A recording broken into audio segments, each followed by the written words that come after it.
Very good afternoon to everyone. This session is going to be interesting. Food and entertainment, right? Touches all of us every time. So we would like to start with Carl. So how food and entertainment has become one.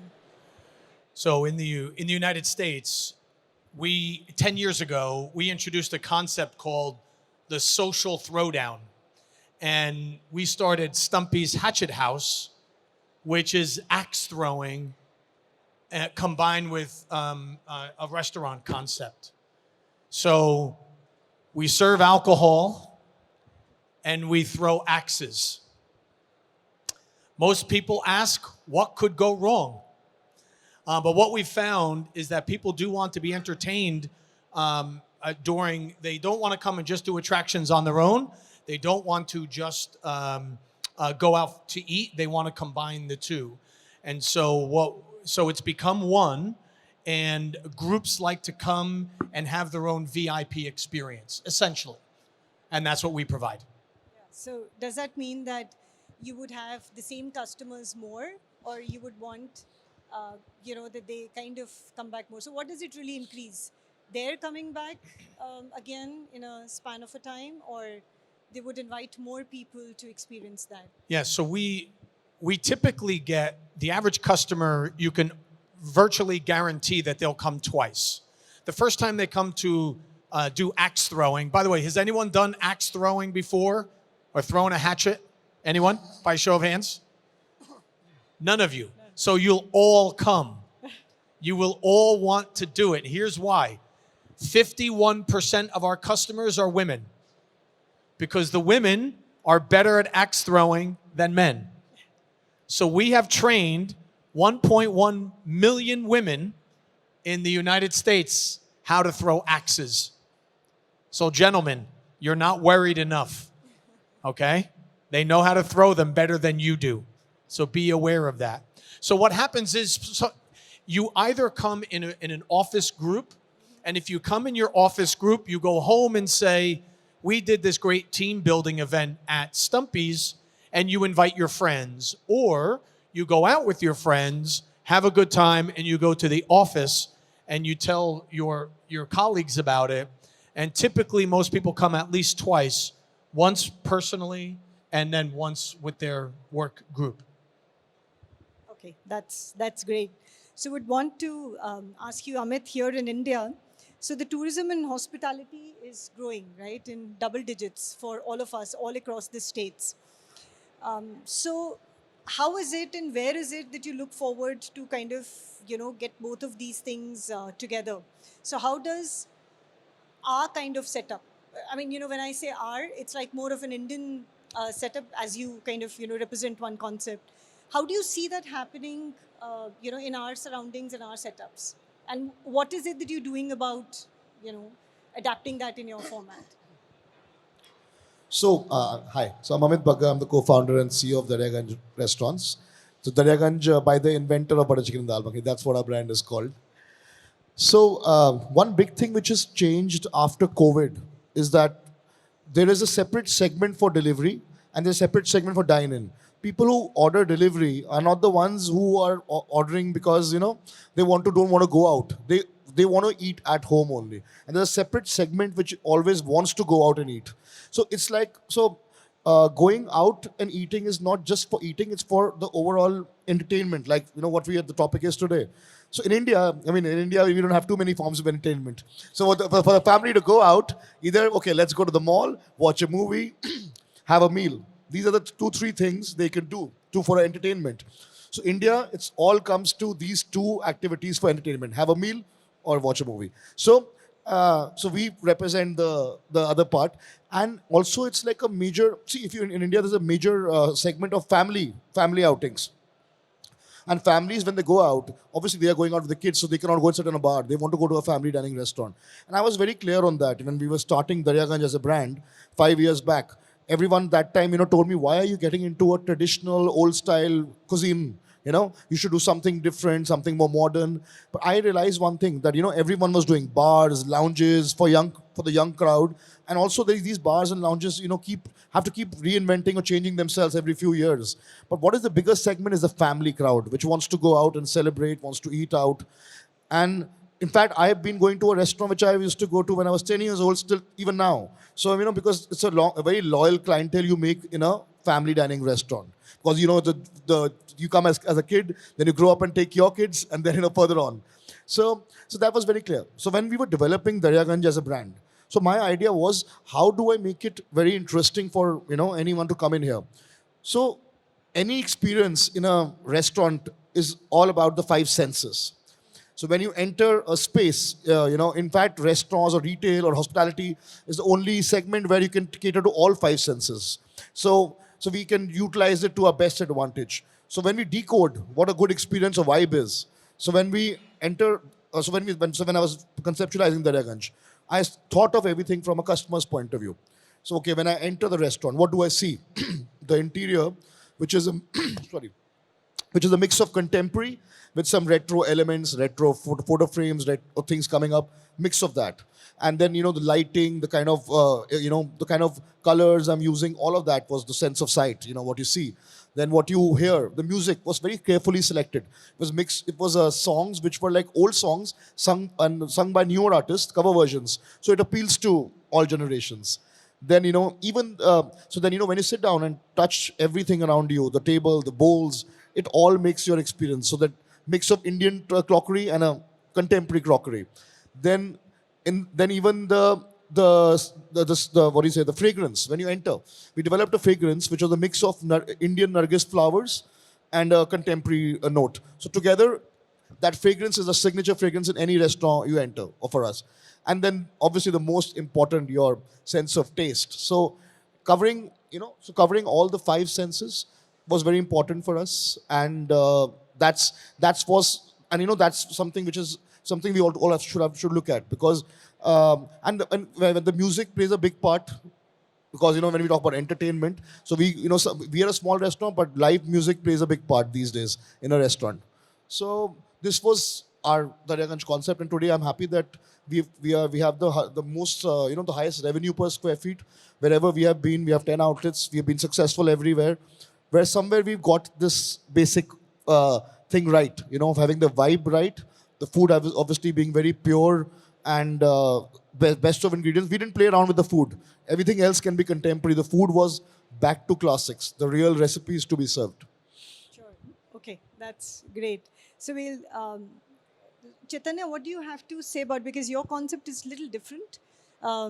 It can have, I don't know, maybe thousands of numbers across India, because we love eating biryani. That's what we practically live on. So how do you manage that? Because you would face competition with other biryani products as well, right? In unorganized sector or an organized sector. I mean, that's a dish that we would eat like, I don't know, like 10 times a week or 11 times a week. How do you manage that with your consumers? Thank you, Ashita. I'm Chaitanya. I'm the founder, director, Biryani Queen.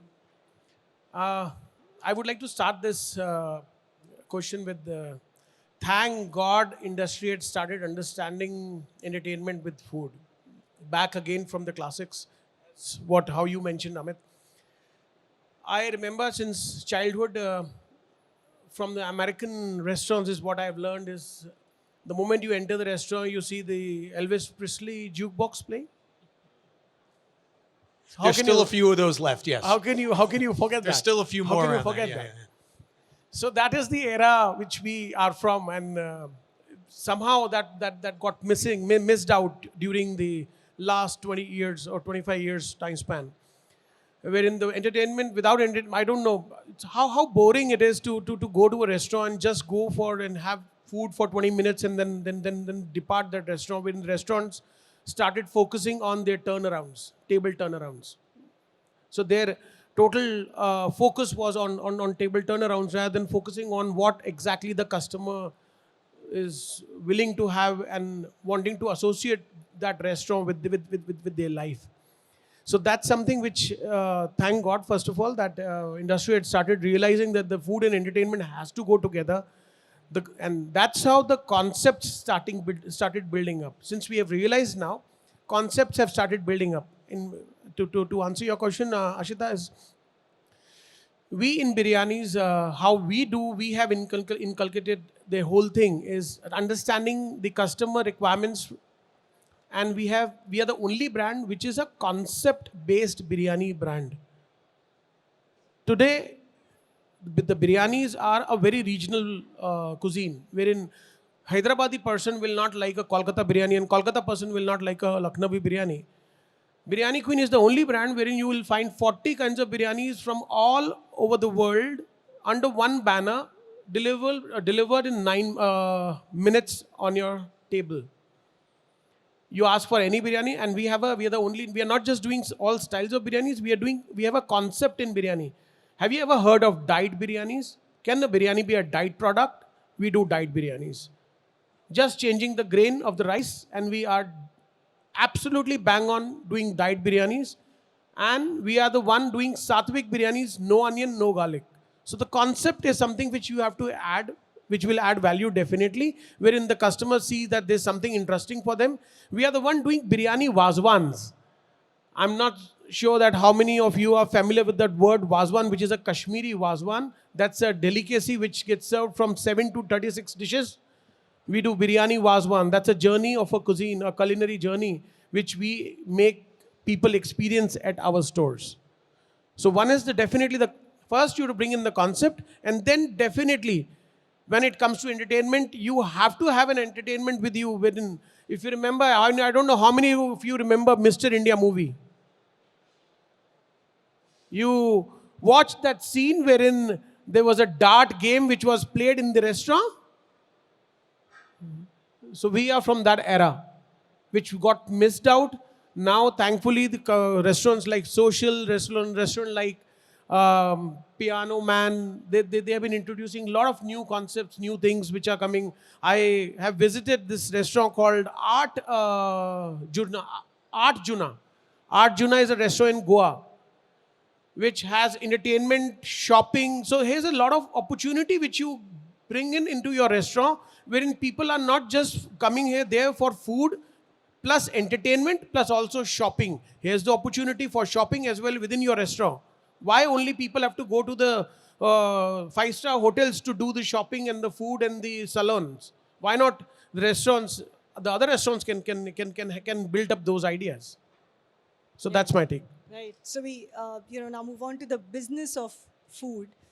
How do you see? We understand that in India also the food is very popular when it comes to business formats. Yeah. In this kind of a show also, you would see, if not less than about 39 to about 40% food concepts. Of course, including food and entertainment. How do you, since you cater to international markets as well, what is important for you when you look forward to open up outlets? One. Second, how do you select a franchisee who would be apt for that particular location or vice versa? What tells you that he's the right guy? So what we are looking for outlets in retail centers now. Prior to the pandemic and before Amazon became so prominent, retail was very expensive, retail locations, and warehousing was very cheap. We call it in the United States the Amazon effect. With the Amazon effect, warehousing is very expensive, very hard to get, and retail is very cheap now. And that's where we always wanted to be. So the United States malls, the mall centers, shopping centers, are reimagining themselves now as live, work, play locations and not just shopping centers. And so we are, as the malls are changing over, they want more activities, and so that's where we're going. How do we choose a franchisee? We're looking for somebody who has had some management experience. Now, by a show of hands again, how many of you have done axe throwing? Nobody. Nobody in the United States did it before we got there. Nobody's done it here. Nobody's done it anywhere. So we are not looking for axe throwing experience. You can be rest assured you're okay there. You don't have to have axe throwing experience to open up an axe throwing location, because it's very much it's an attraction. It's a place for couples and groups and families to come and have fun. So hospitality experience is helpful, but it's not necessary. Sure. So in India, what are the locations? Have you kind of figured out as to in which location would you want to go? What region? India is big. I mean, we're Yes. culturally very different, you know. So It's is there massive. any plan in place that you're looking for? We we are working with Fran Global, and it's their intention to put us in all the metro markets. We've looked at Mumbai, here in Delhi, Hyderabad, and others. So Okay. and as well on the East Coast. So we're looking for all of the major metro areas. Okay, that's great. So that's information for some of them Yes. out there. So Amit, how do you? Because you know, in India, so Carl is looking at India from an international perspective. So for him, the markets initially would be limited because you cannot just go on and expand in every city. You belong here and you understand how does the dynamics work in our Indian subcontinent.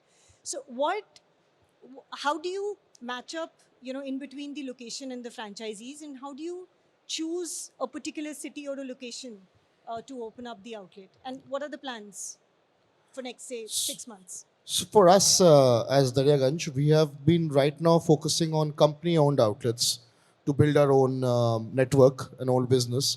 And yes, we are looking at maybe franchising in a different way, wherein we call it the FICO model, wherein we will be operating and it will be the other way around, wherein we will share a revenue share to the franchisee, but that's something which we are exploring right now. As of now, we have 10 stores which are company owned, another 5 coming up. And so, in fact, while you were just, while you were just talking about your concept, what I remembered a movie called Cable Guy, where there used to be this restaurant called the Medieval Times. If you all remember that Jim Carrey movie, which there was a Medieval Times restaurant where there was horses and the Medieval Times recreated. It was fascinating to see that time. But I am surprised still in those 20 years, no one has done something like that in India till now. So yes, so I feel, I mean, different concepts like what, sorry, I didn't get a name, sorry. Carl, what you're doing is amazing. And in India, people want to change. Like, I'll give you an example. Recently, there's a restaurant called Kavali, which opened up in Aero City next to our restaurant. And the concept is live singing, live Kavali. It's a type of music which is played by, there's 10 artists who sit down and they play a certain type of music. And they do 3 nights every week. Rest of the nights, they don't, get much crowd. But those 3 nights do so well every week that they are doing amazing revenue because of that. And people in Delhi want to go out for an experience, to sit down and hear that live music happening with people, a crowded space, people enjoying that music. In fact, sports bars are doing so well, right now. So I mean, but somewhere or the other, it has to be a well balanced approach. Like, a sports bar should also have very good music and a selection of drinks. Should be balanced between the both. People are looking, the young crowd wants to do that. Family crowd, which, comes to restaurants like us. I would say that for them, for a restaurant like us, like you were just mentioning, we are a small restaurant and we do have a fast turnaround. So we don't, people who come to our restaurant, they, usually we do almost average of on weekends we even end up doing 4 to 5 turnarounds, and weekdays we do 3, so 2 to 3. So we could not really do too much of live performances because people are coming for a fast meal here. But then we have a great story, and I feel that that 45 minutes or 1 hour that people spend in a restaurant, they have a good experience because the whole music, like I said, the music, the fragrance, everything, the way the team the sense of touch is also how our servers or the team treats the guests. All of that, I think, if you can give a good, it's like a show to put up every day. I tell my team in the morning that today you're gonna welcome your guests. I don't care if you had a bad day, you're not in a good mood. You have to go with a smile, and that's your act. It's like a show you're putting together. So when you go and welcome your guests, you have to welcome them with a smile. Be very, yeah. So be very. It's all. Sometimes personally I have to do that myself. Sometimes I'm in the restaurant. Maybe I don't want a good mood, but I have to still put up that performance. So we're all performing in the restaurant industry every day. Yeah, no, that's there because that's what is important. People are coming here to get entertained. food is a part of it. So we look at it in a different manner now. It's not food. It's actually So going out foodtainment. itself is an entertainment for them, because if someone wants to just have a good meal, they can also always order in. It's become a big segment now. So people who order in from our restaurant are not, maybe a very few overlap who come out, because some people don't want to come out. They like to be home. They don't like to be socialized. People who are to socialize, they want to go out. That's what is going to change. That's what I think. Probably you can hint on there, because after COVID, it becomes all the more important, for eateries, Yeah. to be able to attract people to them, because they want something more than food. So let me. It's not just food. So one thing I realized is that the social need of going out has become much more relevant now after those years of COVID when people stayed home. So that's why the delivery segment, which did grow, did not cannibalize into the dine-in segment, which has grown back again. So people realize that they have to go spend time with their families, go out, celebrate. I mean, that's what it is. Entertainment is that for us today. It's so hot of an industry right now that what's called competitive socializing, you go out for food attainment, that segment is growing 486% right now. But the commercial reason for it, so many of you are here today to look for a business to buy. If you buy a restaurant, people come in, they sit down, and they buy the food. If you own an entertainment area, they come in and they rent the table or the area, and that's it. But what's happening now is they do both. Yes. At a Stumpy's Hatchet House, how would you like to rent the table to somebody and then have them buy all the food that went on top of it? That's why this trend is not going away anytime soon, because us as business owners, right? As business owners, we love the idea that we can rent you that table and then you'll buy all the things that go on top of it. It's double retail, and that's why this trend is never going away. I was going to add a point to that. So a lot of times, a new trend that you already know is catching on in metro cities is you come out there for the cookout, right? You sit there, you buy the food, you buy the drinks, you give them a cover charge. They make the food. Yeah. You don't even have to make your own food, as in us as restaurateurs, right? So a lot of people are also exploring or dabbling with the idea that, I'll give you a specialized place. I'll give you my helpers. I'll give you all my cooking stuff that is required. Give me your list. Entertain your guests. Come here and I'll give you a place of mine with everything set up. Cook your food and feed your guests. I'll charge you for it. Of course, I'll take a cover charge for that, and I will take charge for as many guests as you're feeding. But at many points, I don't even need to cook as a restaurateur. I'm just providing you a place, an experience, and ingredients, and the entire staff at your disposal to feed your guests at your time and space. I like to That's add very- on one thing here, which is the one segment which is growing a lot is kids entertainment. Like when you talk about entertainment, so we realized, like, there used to be 5-6 years back, there used to be a lot of kids play areas which started in Delhi and India. Now these kids area are very much combined with a food with a restaurant. That's what it is now, because people would come there, the kids will enjoy themselves. They have a certain minimum charge to pay for the food. So food and entertainment has to go hand in hand now. Yeah, very true. No, but I think that's a good idea, that you don't even need to cook anything. They would come and cook and eat. Yeah, so The aspect of it. So it's very, very much a partnership from that standpoint. So, by the way, I'd like to add that we actually have done one management contract, and that is for international outlet, which is going to be in Bangkok. So we've signed the Daryaganj in Bangkok in a 5-star hotel, where the hotel owner has tied up with us, where we've done a management contract. It's like where we will be getting a certain royalty and certain share of the operating profit and managing the show. So yes, and especially it's an international store. So what we've done is we've been involved from the first day, from the planning, with the kitchen layouts, everything, and then the team, the managers and the manager and chef, the two key people in the restaurant, will be trained here in India very extensively, and they will be trained by us, identified by us, and placed there, and they will be obviously day-to-day reporting to our team and only. So that's what we will be doing. So yes, that's something which we are exploring now as a first off. And as far as you had another question about profitability, so it's very important these days to maintain. So technology is the biggest help you can have too. Like for example, everything is now every single recipe you have can be standardized. Every single ingredient cost can be entered into your inventory management system where you can track. So for example, there are three major costs in a restaurant.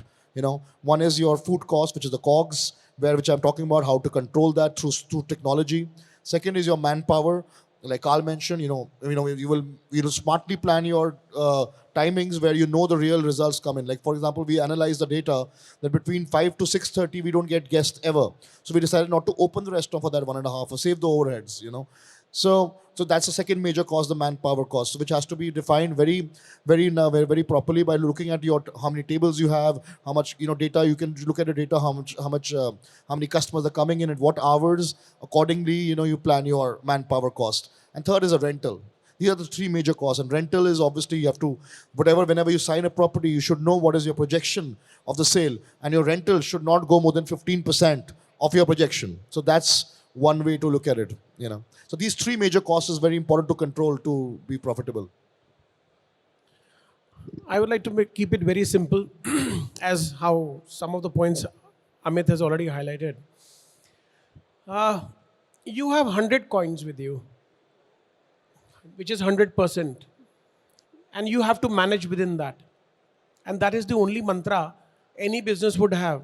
If anybody is thinking of coming into the restaurant business, which could be a shortcut to making money, I'm sorry, this is not the business. This is not an equity business, or this is not a mutual fund, or this is not an FD you're putting money in. In fact, I would say food business or a restaurant business takes longer time to give you returns than any other business compared to. Reason being, this is an emotional business. How many of you understand the relationship or a connection between heart and stomach? This is that business. Trust me, no matter, even the cart player who is selling kachoris or chola bhaturas on the street is giving good food. Anybody who is in food business selling good food. They know how to take care of their ingredients, they know how to take care of their quality, they know how to take care of their food very well. Nobody is doing a wrong work there. We have to respect them. At the same time, now, how to generate profits? There is only one mantra I would like to repeat. You have 100% in your hand. 5 will go somewhere, 15 will go somewhere, 10 will go somewhere. You have to manage within that. That is the only mantra for running a restaurant. The moment you go wrong, let's say if your food cost is supposed to be less than 30%, that is your job to manage it within 30% bracket. You want to negotiate somewhere else to bring down the cost, you increase your pricing. Don't worry about the pricing. We have a customer who eat pizza for only, I would say, 50 rupees a slice, to a whole pizza of 1400 rupees sold by Domino's. Same customer eats that slice also, same customer eats that 1200 pizza also, 1400 pizza also. So there is no issue with the customer on the paying capacity. We are living in the world, it's a massive market of 140 crore people. No matter how many restaurants will come in, still there'll be a shortage of food. So don't worry of increasing your pricing. But you have to manage that 100%, 100 coins which you have, how to spend that coin, those number of coins where.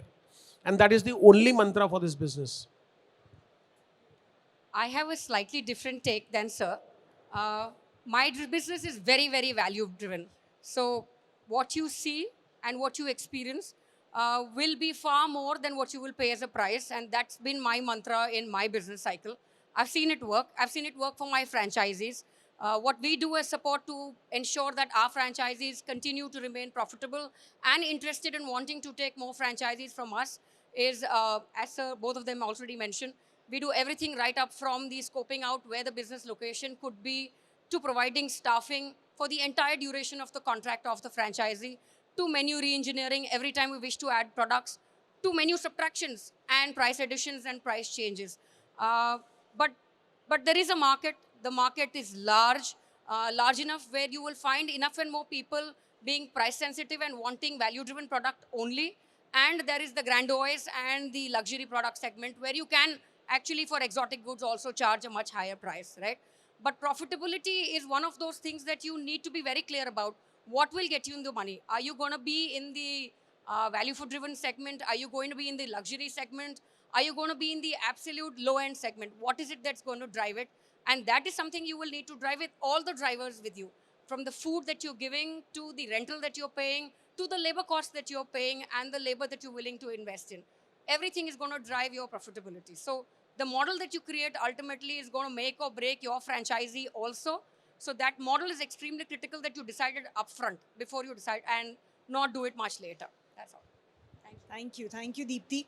It was good to have you with us. That's okay. I can understand with the exposition of this size, you must be meeting people. Yeah, so that's okay. So thank you so much for the panel.